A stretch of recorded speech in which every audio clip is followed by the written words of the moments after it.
This podcast is made possible by listeners like you.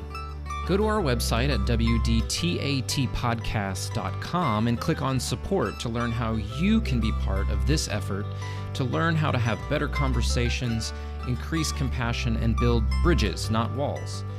You can make a one-time donation or become a patron for as little as $1 a month and receive patron-only benefits. This week's shout-out goes to Sarah Beth Grimmer, our newest patron. She's a conversation starter at $5 a month. Thanks, Sarah Beth. And now let's get into the interview.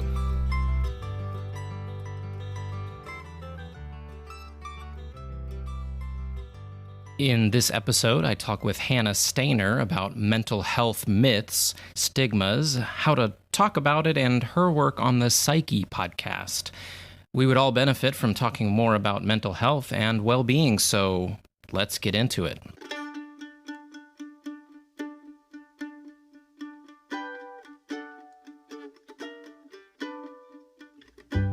Welcome to the podcast where we talk about things we're not supposed to, learn how to talk about hard things, and talk to people about what makes them different.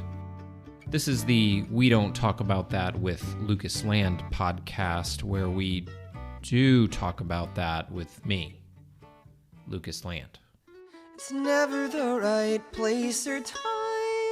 It's imperceptible to the eye. It's never the right place or time. My guest today is Hannah Stainer. She is a mindset and mental well-being coach and host of the Psykhe podcast, a show dedicated to honest conversations about mental health, offering advice and support to help people increase their own mental well-being. Welcome to We Don't Talk About That, Hannah. Well, thanks for having me. Really glad to be here.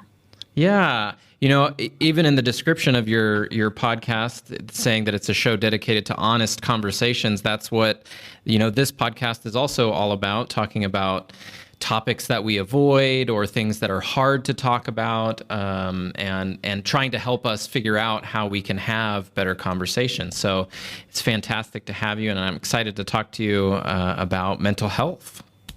Well, I'm happy to talk about mental health all day. So, yeah. Yeah, well, I wanted to start off just to ask, I think something that a lot of people maybe don't think about, or if they haven't had to deal with mental illness or things like that, they haven't thought about what they learned about mental health growing up, right? A lot of people, I think, just haven't thought about it for different reasons. So what did you learn about mental health growing up? Honestly, not a huge amount as a child. It wasn't really something we talked about, although interestingly, my maternal grandmother had, my mum used to always say she had schizophrenia, but actually it could have been schizophrenia or bipolar. She was definitely delusional at times, but we didn't really talk about what that meant a huge amount. And it wasn't until I went to university and after that I really started to understand mental health and what it was, and to understand my own mental health. So. Yeah. And what's been your own journey with mental health, and what made you want to get into that field? Yeah. So I guess kind of looking back now, benefit of hindsight, that I probably, from my teenage years, was depressed and anxious. And my parents went through a really difficult, really quite messy divorce, which was really unsettling. So I sort of came home from school one day and my mum had packed up everything and was like, we're moving. And so it was quite, like the rug being pulled out from under you, and quite unsettling.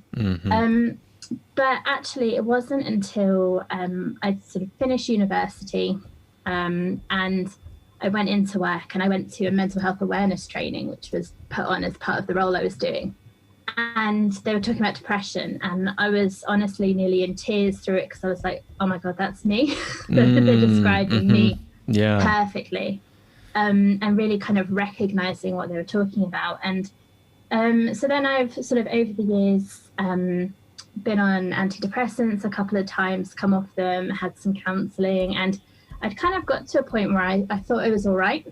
And yeah, and a couple of years ago, I don't know what, it could have been just before I turned 30. It's kind of like a reflective period. And I just thought, do you know what? I'm not really okay.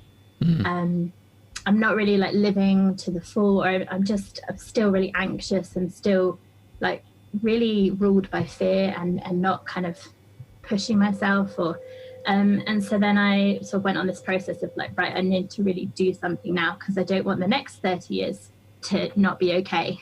So yeah.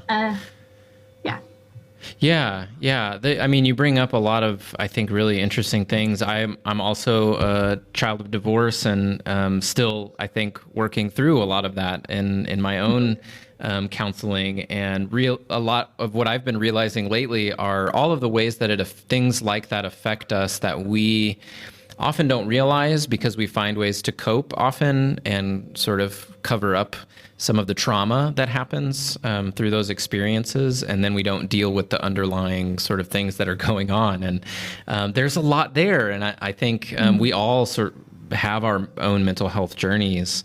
And I noticed that a lot of times there's a tendency to compare, so to say like, oh, well, and to sort of minimize our own journeys and say, well, I know, so-and-so has it so much worse or whatever. And that's almost a way of sort of not dealing with it or downplaying it. And what is it that you think makes it so difficult for people to talk about mental health, like to take that first step and say, like, I need help or something's off and I need, like you were saying, you want to be healthier and you want to find ways to be on that journey towards being healthier. Why is it so difficult for us to talk about that for ourselves, but also I think with other people? I think there's two key things I think for it. And the first is shame. Because there's anything physical in the body, there seems to be that kind of detachment of, oh, I've got a problem with my heart, or I've got a problem with this, and it's not my fault, it's just my body. But for some reason, when it's mental, we feel that sense of there's something wrong with me, or is this my fault? Is it there's something wrong with my personality, or have I brought this on myself? So there can be that real sense of shame of, like you were saying, not wanting to own up to it and kind of wanting just to like bury it, but also part of that was like, if you reach out to someone and say, oh, I'm really struggling, there's a feeling of burdening them as well and not wanting to upset them. So there's all that's kind of tied up in that shame of admitting there's something that's just not right there.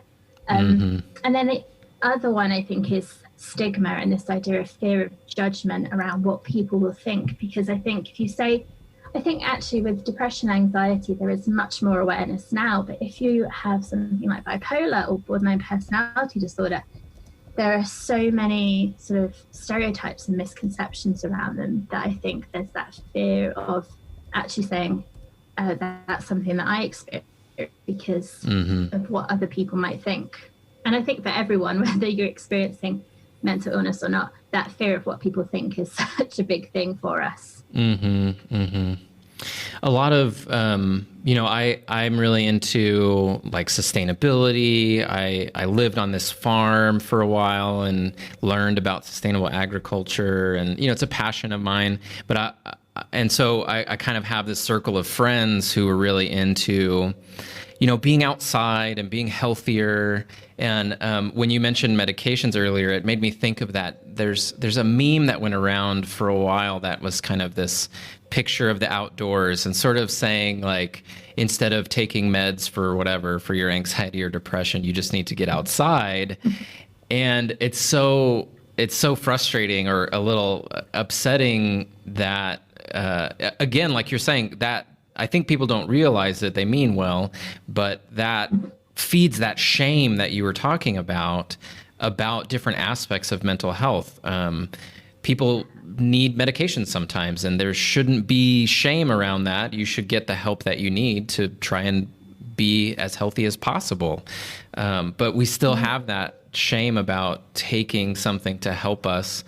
Like you're saying, I like the distinction you made between physical health and mental health, that we don't have the same shame about taking medications for our blood pressure or or something else that's like. So that's really, really helpful. Yeah. It's I've heard it sort of said before. It's like you wouldn't say to someone who's diabetic, for example, like, oh, you don't need your insulin.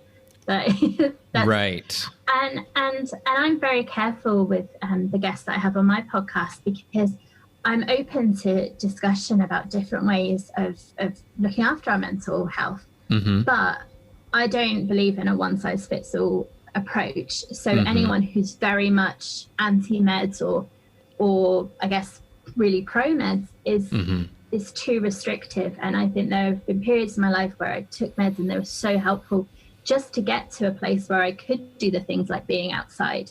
Because I think if you're right down there in the depths of depression, it can be really difficult to actually be able to do some of these things that are really beneficial for your mental health. So I think it's about being having an individual approach. Right. Yeah, I think that's really helpful. And I mean, that's a really, in many ways, a great approach to almost anything we could talk about on this podcast in difficult conversations, all kinds of different topics, is trying not to take a one size fits all approach. Usually we're missing something when we think that this is the answer, this is the only way to look at it, all of that. So that's really helpful too, to say, don't try. Maybe it does work for some people. I do love the outdoors. I don't get out as much as I should. I don't garden as much as I used to. And I do think I get some benefit from it. I think other people can, but that doesn't need to turn into shame or like you're saying, a prescription for the rest of humanity to all need to follow the same sort of journey toward mental health. Yeah, absolutely. You mentioned depression, and I mean, we could probably talk about a lot of the different kinds of mental illness or mental health issues that are out there. But I think depression is one that's really common and not very well understood. And I probably say that I also don't understand it as well as I could. But could you tell us a little bit about depression and what people maybe assume about what depression is, and then what it really is, and just say, could you kind of explain a little more about that for us? Yeah, and so actually depression is the most common kind of global mental health condition or disorder, however you want to term it. And actually, there's not just like one way of being depressed. So I guess the stereotype people think of is someone who just can't get out of bed and just can't, really engage with life and enjoy life. And actually, for me, I guess I fit into what some people call a high-functioning depressive. So I've kept working throughout the periods of time that I've been depressed, because actually, in some ways, being busy is better because I'm not alone with my thoughts so much then, which can be part of that cycling. But I guess the best way I could describe it is, if you imagine that life is like this up and down, like a roller coaster. So you have some times that are really joyful and happy at the top, and then you have some difficult times. And for me, when I'm depressed, it's just kind of flat and just numb. So you're not really experiencing emotions in the way that you normally would. You're not really enjoying the things that you normally would. Things like personal care can be really difficult. I find laundry so challenging, and my partner sometimes would be like, well, not everyone likes, no one likes laundry, and it's like, well, it's not that I don't like it, I just can't, I just don't have the headspace to be able to get my head around doing that. And it can be just having a shower can feel like such a mammoth task. So it really is, I guess, like if the colour had drained out of your life a little bit, it would just be, for me, that kind of just a bit numb. And it's not all about, really despairing negative thoughts, although that can be part of it. But again, it's a very personal thing. So someone with depression could have that really extreme negativity. They might not be able to get out of bed. They might be suicidal at the same time. And it can also, for a double whammy, sometimes come along with anxiety. So you kind of get both. Yeah. At the same time. So I think with all mental health conditions, they are so personal. So having an understanding of it is really important. But I think if you know someone who is experiencing depression, trying to talk to them about what does that look like for you, because it will be different. And I've got a really good friend who knows that if she tries to contact me and I'm a bit distant and don't really respond, maybe it's that I'm not in a good place and I'm just having a bit of space because that's what I need. And it's not about her. It's not personal. She doesn't take it personally. She knows that's just what I need to manage my mental health at times. Yeah. Yeah. And so I think so many people, as you're saying, it's very personal, and people have certain stereotypes, like you're saying, about depression and other sort of mental illness, the way that it's portrayed in media, in TV, and, it's probably getting better, now as we're becoming more aware, and filmmakers too are also becoming more sensitive to how mental health is portrayed. But, for so long, it's just like One Flew Over the Cuckoo's Nest, or, it's just these stereotypes of mental health wards and people who are all just hearing voices, or like very, stereotypical portrayals. And so I think a lot of people don't have very much knowledge, and so they don't know what they're looking for, and they may be even denying that they have issues that they need to talk about or work on. What are some of those like misconceptions, whether it's through, media, the way that it's portrayed, or just our society and culture, that people have about mental health? Well, I think some we've already talked about, this idea of that you can just snap out of it, and there's that element of choice. I guess with depression, it's the idea of not being able to work, which certainly could be true for some people, but not always. This idea that it won't affect me, that I've got a strong personality, or I'm never going to be depressed. Actually, it's a response to, there's a debate about whether it's the brain chemistry or the environment, but I'm sure we can all think of situations in our lives that have happened or could happen that could lead to this extreme of anxiety or low mood. And it really is just that to an extreme, I guess. One of the big ones is about violence, and this idea that people who have a mental illness are violent. And actually, that is really, really uncommon.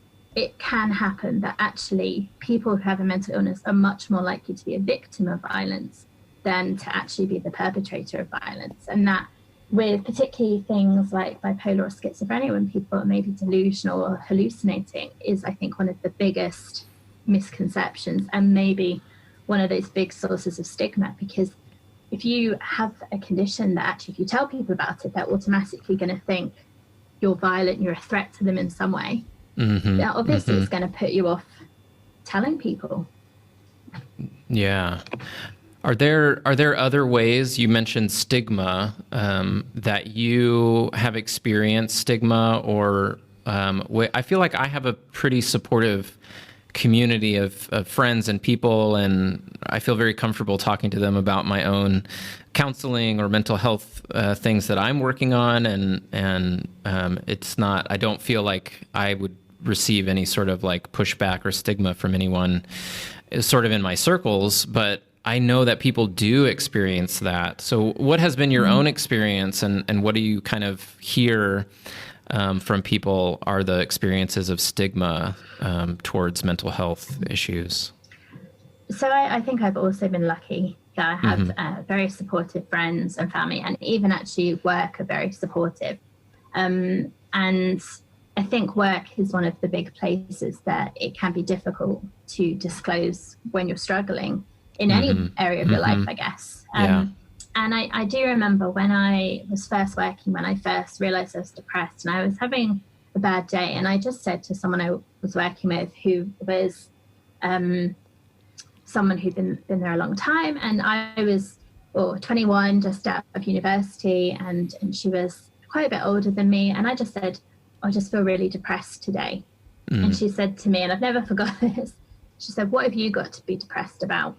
And And it's similar to these just snap out of it comments that actually they can be really harmful.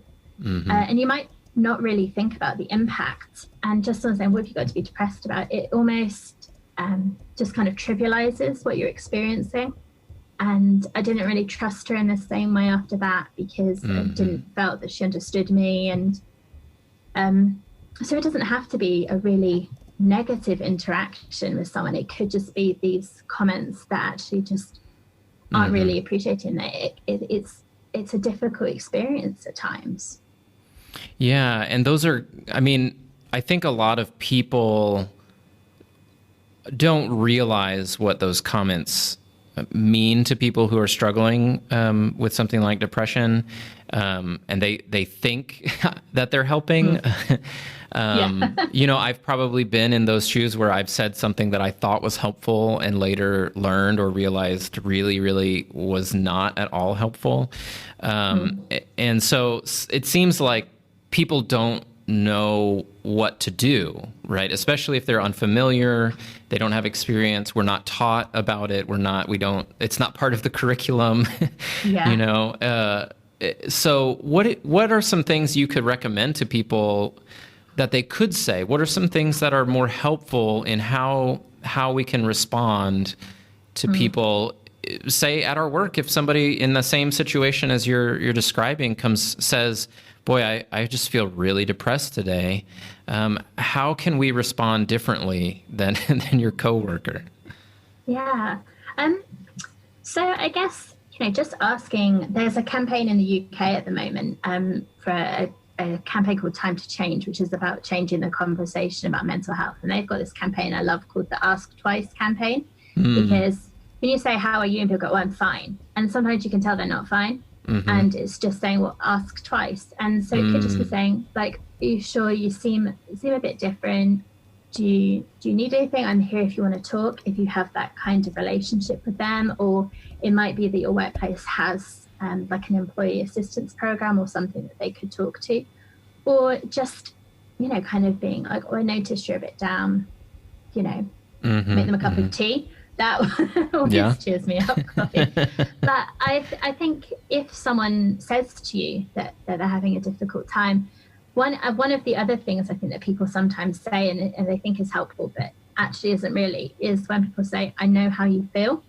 Because even, so you said your parents had divorced as well, but your experience of that is still different to mine, even though it's in some ways the same situation. So I always try and, you know, if someone says something to me, say, you know, that it sounds like it's a really difficult time. And I imagine in that situation, this is how I would feel.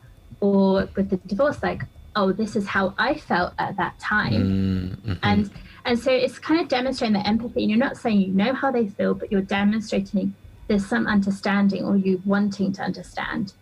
And I guess if you're really not sure, just saying, well, what can I do to support you? Is there anything I can do? Or just, I am here for you if you need me. Because asking for help can be so difficult. And actually, you might say to someone, how can I help you? And they might say, oh, I don't know. I really don't know. And actually just saying, I'm your friend. I care about you. I love you. I'm here. Or a family member or whoever. That can be really powerful. Just knowing you're not alone. Because I think with mental illness, that's one of the biggest things, is feeling quite alone and that no one else feels the way that you do. So just kind of being there and letting someone know you're there for them, I think, is one of the most powerful things that you can do. Yeah, those are some really, really great suggestions. You know, I was thinking as you were talking about when people say, I know how you feel, and this idea of, like, a lot of times I think in order to demonstrate empathy or that we do understand, we tell our own story. And how on the one hand, that can be connecting. It can make someone feel like they're not alone. But on the other hand, it can also almost feel like one-upmanship sometimes, right? Like the person who is like, oh, well, you know, you think you're depressed. Well, here's my story. You know, I have it so much worse. And that's going to cure you of your depression because you'll see how they're so much worse than you. And I think almost the message you're giving is like, oh, well, that's nice, but let's talk about me now. Right. About my life. And actually, one of the most powerful things you can do is just listen to someone. And if someone's telling you what they're experiencing, it can be so tempting to butt in with like your own life story. Yeah. Actually, if you can just hold that back and just listen, it feels weird if you're the talker to start with, because it just doesn't happen normally. If you've had therapy, then you're probably used to this sort of process. But it's something, even just 5-10 minutes to someone just listening to you and just being really present and listening is so powerful. Yeah. Oh, that's really good. Yeah. Well, and that kind of, I was going to ask you how you think understanding these things about mental health, I mean, those are difficult conversations already that we're talking about. Probably not the kind that we've talked about. We've talked about issues, mostly like topics, immigration or abortion. But this is a different kind of difficult conversation that we don't talk about. How do you think understanding mental health better helps us have difficult conversations? Maybe it is when it's about other things, but knowing more about mental health, how does that play in when we're just going about our day or we're having a conversation with somebody? How do you see that as helping us when we're having conversations with people?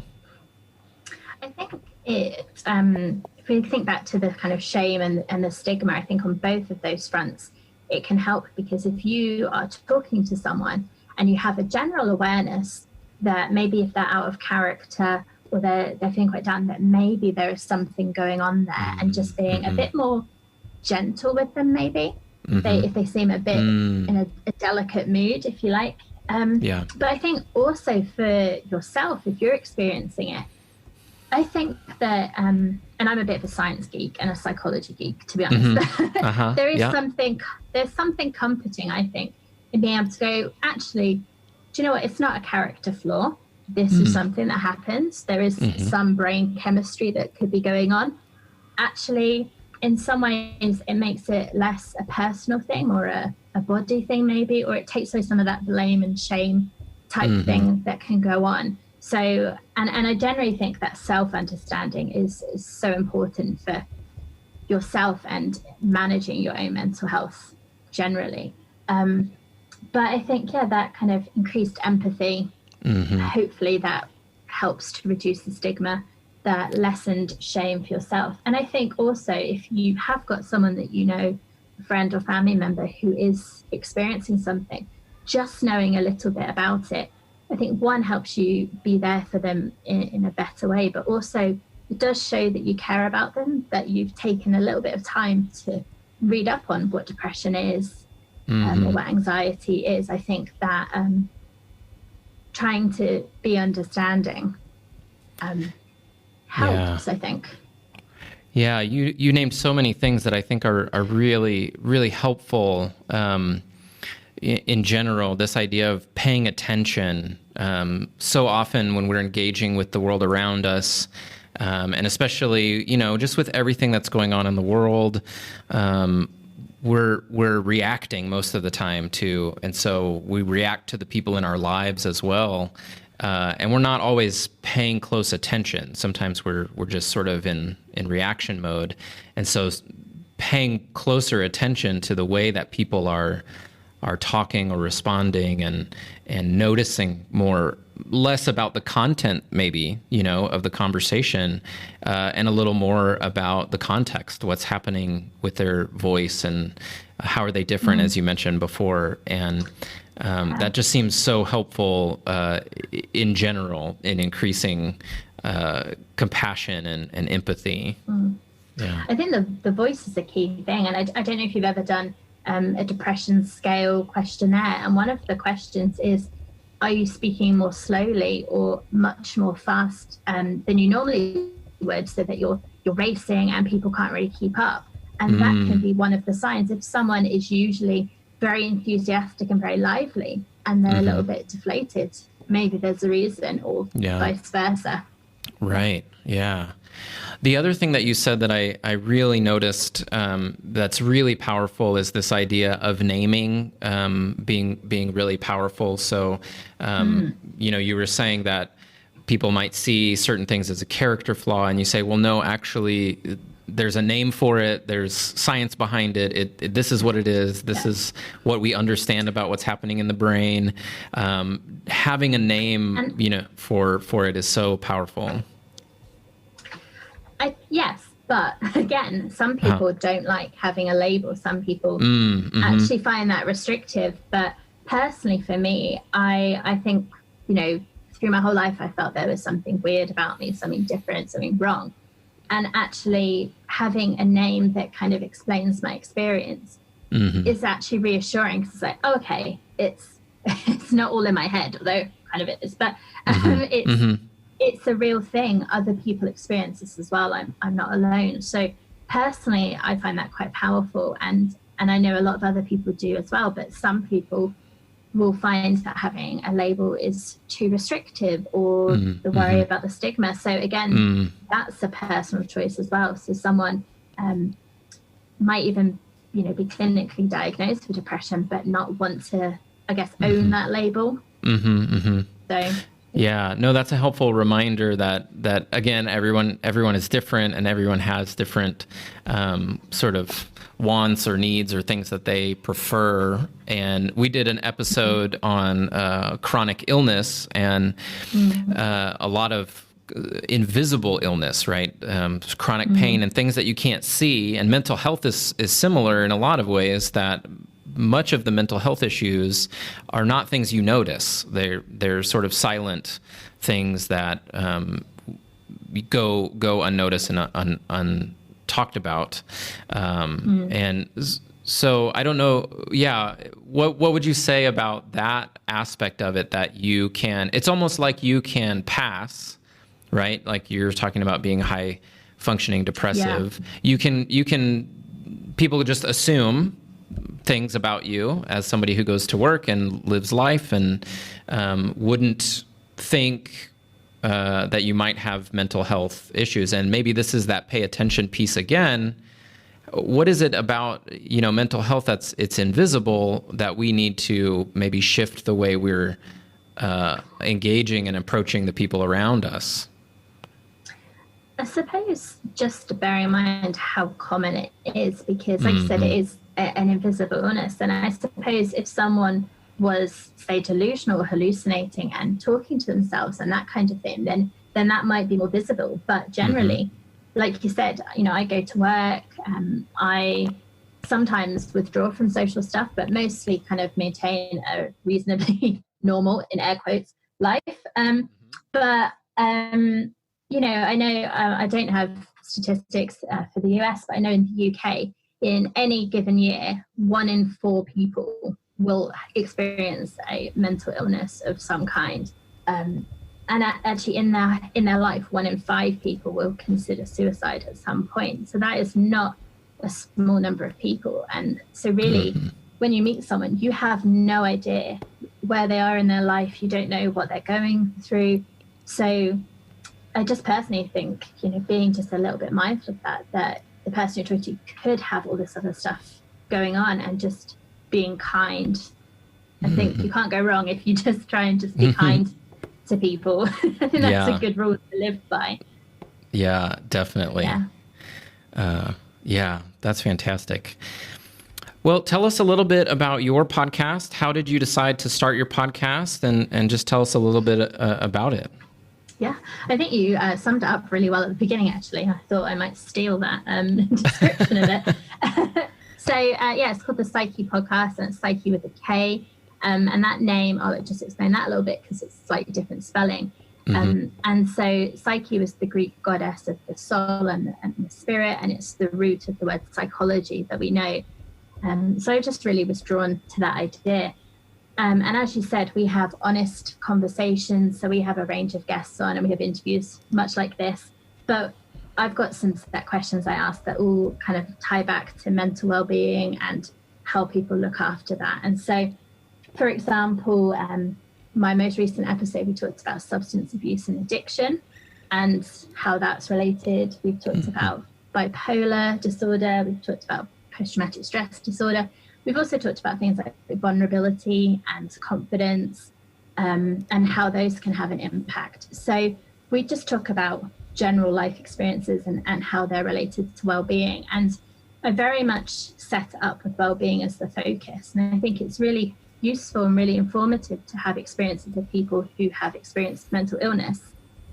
But if, everyone, 4 out of 4, have a mental world that they would benefit from looking after in some way. And I just don't think we focus on it as much as we should, the way that we look after our physical health. So generally, we're about mental well-being, and we just delve into anything that can be related to that, which can be quite a lot of things.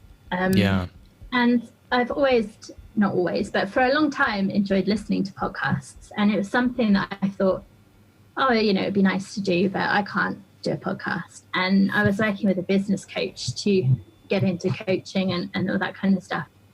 And she asked me a brilliant question. She said, why not? And I was like, that's a good point. No reason. So then she was like, when are you going to start one? I was like, don't know, September. So September last year, I started a podcast. And actually, I counted before this. So I've interviewed 43 people now for mine. We've just released our 29th episode. So we put out one a week. That's great. And and it's great. It's really interesting to talk to people about their life experiences and what they've learned. And we have really honest conversations. People will talk about having been suicidal at times. And I think there is a lot to learn from those stories generally. And what I find really interesting is I ask people what boosts their mood and what brings meaning to their life. And I see the same kind of things come up quite often. And that's really nice to see that there are maybe these common things that maybe we can all try out that are going to help with our well-being. Yeah, that's great. And what would you recommend for folks who maybe want to learn more, or maybe they feel like they need to reach out and ask for help? What are some resources people can have to learn more about mental health and well-being, but also resources people can find if they feel like they need help? And again, some of these might be a bit UK specific, but actually for the websites with information, it's universal, because depression essentially means the same thing in the US and the UK. So, talking to someone, it might be putting something in writing, because sending an email to someone or an instant message might be easier than actually having a face-to-face conversation. And in the UK, we have a phone line called the Samaritans, which is completely anonymous. You can just phone them and talk to them if you're struggling. And I don't know if you've got a kind of similar thing. And that's really helpful, because it might be you really want to talk to someone, but you don't feel comfortable talking to anyone you know. So just having someone who their role is just to listen and not judge and just be there. But in terms of information, so maybe if you're listening, you think, maybe I'm depressed. What does that mean? What can I do? Then I would absolutely recommend the Mind website. And so that's a UK charity, but they have amazing information about the symptoms, some of the treatments, and they also have information if you're a friend or family member of somebody who's experiencing something. The Mental Health Foundation I also use quite a lot for information, and Rethink Mental Illness. They're just 3 websites that are really informative and non-judgmental. And then I guess if you are struggling with your own mood, one of the things that personally I found really beneficial, and so many people say this one, they throw it around, and I was like, yeah, whatever. But I thought, I'll try it. It's really boring. Everyone keeps saying, I'll try it. It's exercise. And I tried it. And it helped. So, people keep saying exercise helps, and actually, I gave it a go, and it really does. If you can find something you really enjoy, that does have a massive impact on mood. So yeah, if you can in some way move your body, whether it's running, if that's your thing, it's not really mine, walking or yoga. I love wild swimming, which is amazing because it's out in nature as well, but I can't do that at the moment because we're on lockdown. But finding something you enjoy and trying to do that, it's boring because everyone says it helps, but I tried it and it does. Yeah. So. Well, it goes back to you sort of geeking out about the science. We know why exercise helps, right? The act of moving your body in certain ways, and rigorous exercise kind of releases all those endorphins and helps get things flowing to your brain that helps you with a lot of that. I have the same struggle. I know I need to exercise more, and like we were talking about all of the shame and guilt earlier, that's tends to be my motivation, and it's not very helpful. And this year, in January, I said, okay, I want to exercise more, but like you said, I want to do something I enjoy. So trying to find, instead of feeling bad about not exercising and getting stuck, there, trying to say, well, what do I enjoy doing that sort of tricks me into exercising? And for me, that's basketball. I've always loved playing basketball. And so if I go out and get a basketball and I'm out on a court, I just naturally want to do it. And so then I do it. So yeah, sometimes we have to find those little tricks to get us over the hump, but it's, I've got some good tricks if you want them. So I found with exercise, sometimes we almost see it as like a punishment, like, oh, I have to go because I've got to get in shape. And I tried to reframe that in my head to, this is something I'm doing to nurture myself because I care about myself, because I've got friends and family around, but I've got to live just for myself forever. So let's try and have a reasonably good relationship. So when I tried to do it out of caring for myself rather than punishing myself, that made it easier. And I found, so my thing normally is 6 a.m. CrossFit, which I love, but actually there are some really good things with that make it hard to not go. So it's a group session. Once you've booked in, because there's sometimes a waiting list, you have to give 24 hours notice. So you can't just wake up and go, oh, I can't be bothered, because you'll get charged for it and you'll get told off in a nice way.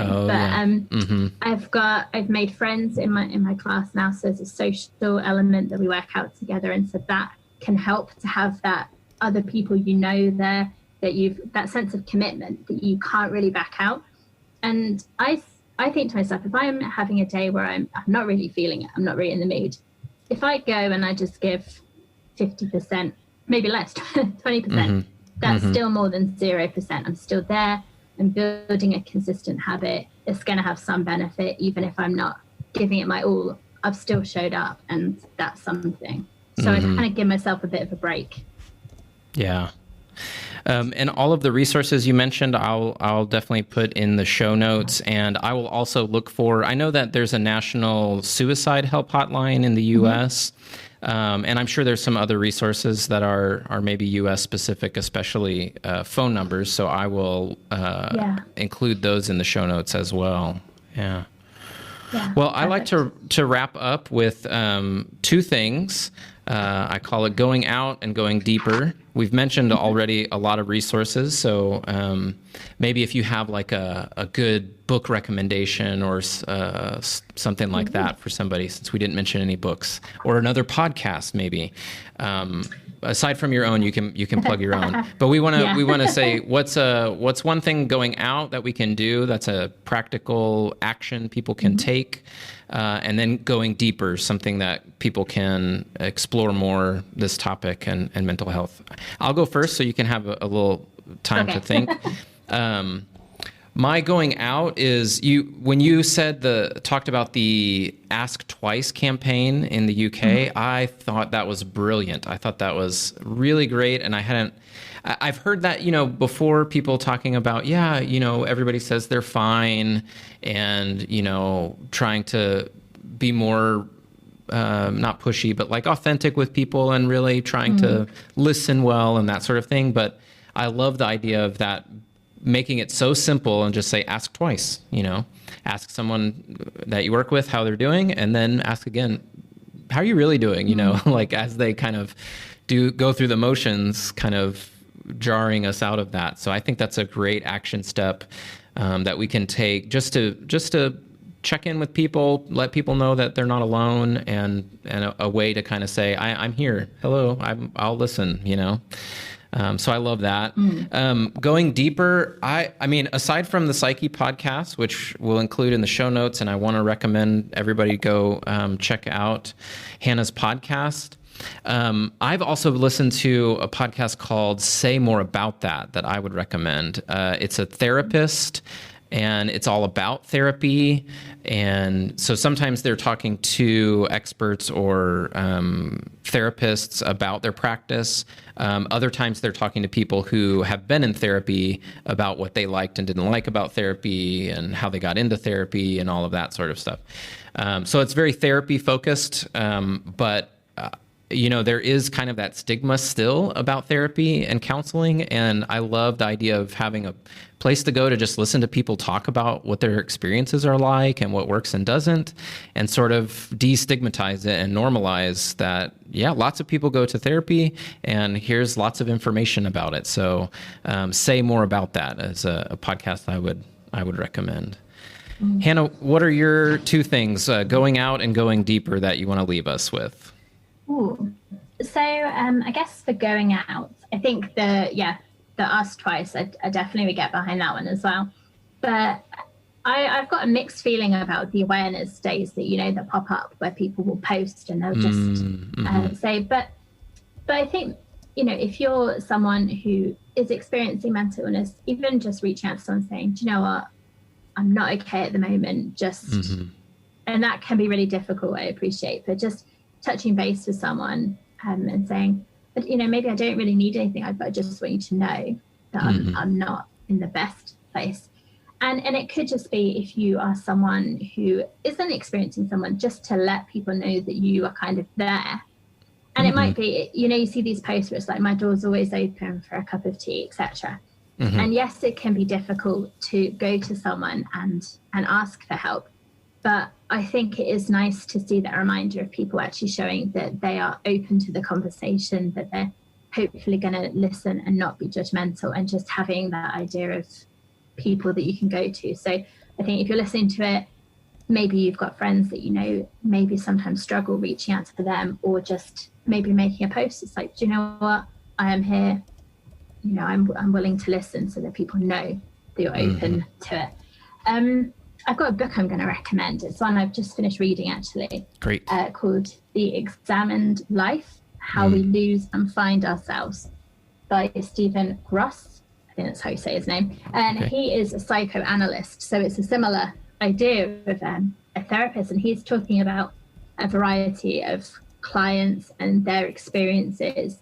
And I found it really interesting from a kind of psychological coach type perspective, but it was also really interesting hearing people's stories and the things that they were going through and what they really represented, because it could be that someone's talking about money, or they're talking about the therapist having upset them, but actually there's something deeper. And I think that's quite interesting, because you might see yourself reflected that, oh, why am I getting really upset about this one thing? Actually, maybe there's a deeper meaning to it. So I love that book. And I don't know if you've heard of mindfulness-based stress reduction therapy. Yeah. There's an amazing completely free resource that I found, and it's called policeMindfulness.com. It's a website, and he is a teacher of it, and he has basically put the entire 8-week program on his website. There are links to videos, there are activities, and it's really getting into mindfulness as a way to help you with stress. And that's not going to be appropriate for everyone, but it's just such an amazing thing to be out there. So I definitely recommend that as well. Yeah. What was the name of that website one more time? The last one that you recommended. Palouse, I think that's right. PALOUSE mindfulness.com. Okay. Yeah. And yeah. Yeah. I practice a form of kind of Christian meditation, contemplative prayer, but also have used a lot of the mindfulness apps. And there's a lot of little things I think that I get from those different streams or different ways of approaching mindfulness, and a lot of times like little practices that can help us. Most recently, I was using the Headspace app, and there was a series on transforming anger. And the practice was really focusing on the out breath. And I hadn't really thought, you're sitting there for 10, 15 minutes, breathing and focusing just on your out breath, but not trying to change anything. And just the practice of doing that was like, oh, I could stop and start paying attention to my out breath, and all of a sudden change sort of my, my whole composure, like my emotions, and it can really affect me. So, mindfulness is really powerful. The hardest thing, like exercise, is that it does, the more you're disciplined about it, the more helpful it is. The more you practice it, the more helpful it is. What I will say, full disclosure, I'm not very good at having a daily sit-down mindfulness practice.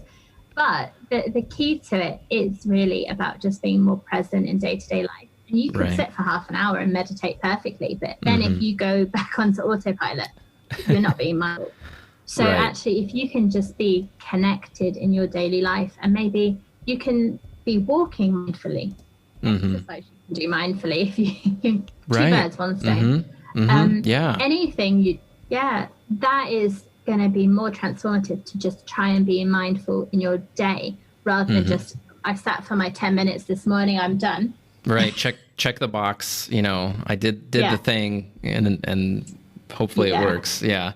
No, you're totally right. And you're not alone with your practice being, not as rigorous or disciplined as you would like. And I think many people are in that boat, and it's good to hear, hey, we can all do a little better, but what we're saying is, it is helpful, and every little bit helps, and just getting started sometimes is the biggest thing. So just, for mindfulness, just sit and practice for 5 minutes and do what you can. Yeah. I just wanted to say quickly on the Headspace app, that have you seen their little animations they do? I think they're on YouTube as well, and they're amazing for understanding racing thoughts. And I've used them, my background's in teaching, and I've used them with children to help them understand emotions. And I think they're really, really helpful and fun ways to explain stuff. So. Yeah, I had a counselor use a book about anxiety and how the amygdala functions. I can't remember the name of it, but I will remember it, and I'll add it in the show notes. And it was for explaining it to children in counseling who are dealing with anxiety. And I learned so much from that book, just, explaining it to me, like, oh, that makes so much sense, So those animations, that Headspace does are fantastic too, for helping us really get our brains around it, before we geek out on the science and go maybe deeper, getting some of those general ideas. Yeah, that's a great resource. Yeah. Well, Hannah, thank you so much for your time with us and sharing about your work and your podcast and mental health. And I hope that I know that it's going to be helpful to the people that listen to it. I know it's been helpful to me. It's one of the reasons I love doing a podcast, is I learn something new every time I talk to somebody. So thank you so much for sharing your experiences, your expertise and insight with us. You're very welcome. I've really enjoyed chatting about mental health with you. So thank you so much for having me. Thanks for listening. Make sure to subscribe so you don't miss any episodes. You can find us on Facebook, Twitter, and Instagram with the handle @WDTAT Podcast. You can also rate and review us on Apple Podcasts or wherever you get your podcasts. Thanks to Hope Fellowship Mennonite Church for their generous support of the podcast. Also, Many thanks to Neil Curran and Infielder for the use of their music. You can find more of their music online at infielder.bandcamp.com. Until next time, keep showing up and keep being brave. What are you gonna do?